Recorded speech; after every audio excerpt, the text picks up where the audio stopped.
राम सेतु का निर्माण किसने किया?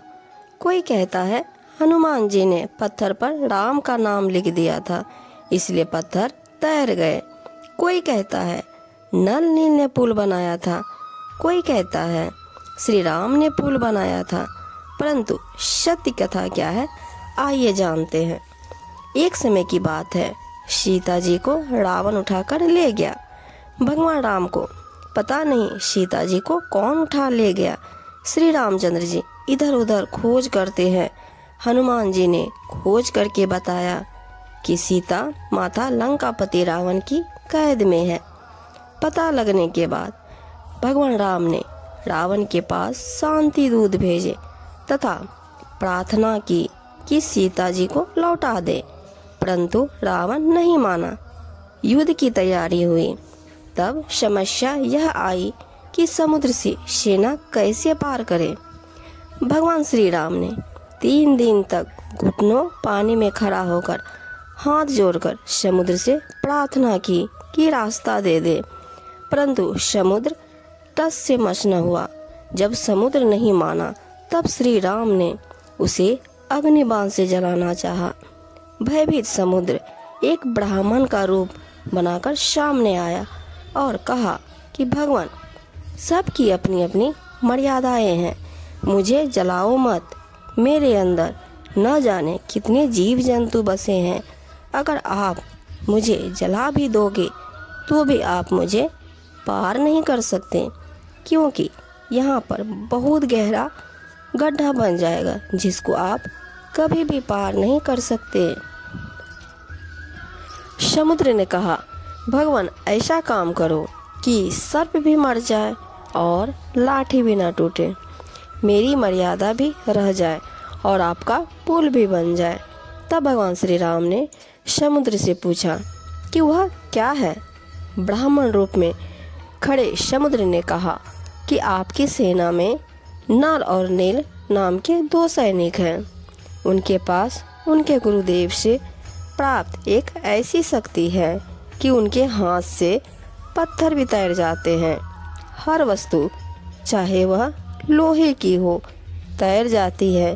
श्री रामचंद्र ने नल तथा नील को बुलाया और उनसे पूछा, क्या आपके पास कोई ऐसी शक्ति है? तो नल नील ने कहा, हाँ जी, हमारे हाथ से पत्थर भी नहीं डूबेंगे। तो श्री राम ने कहा कि परीक्षण करवाओ। उन नादानों नल नील ने सोचा, आज सबके सामने तुम्हारी बहुत महिमा होगी।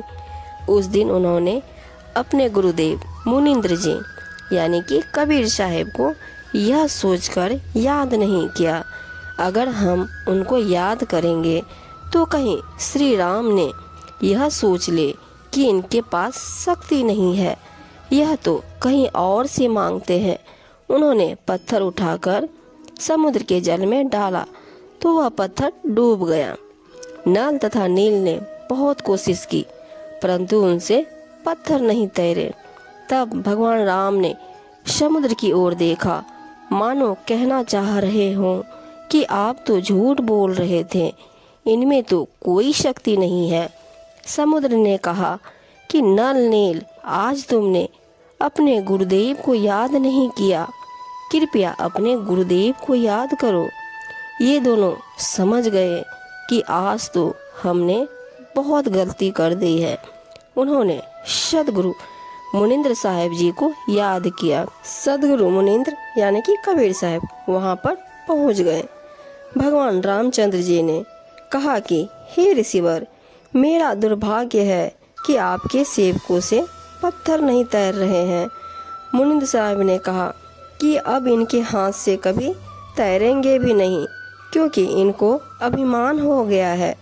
सदगुरु की वाणी प्रमाण करती है कि गर्भ जैसे माता गर्भ को राखे जतन बनाए, ठेस लगे तो छीन भये तेरी ऐसी भक्ति जाए।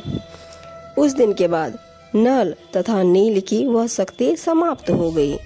श्री रामचंद्र जी ने परमेश्वर मुनिंद्र साहब जी से कहा कि हे ऋषिवर, मुझ पर बहुत आपत्ति पड़ी हुई है, दया करो किसी प्रकार सेना परले पार हो जाए।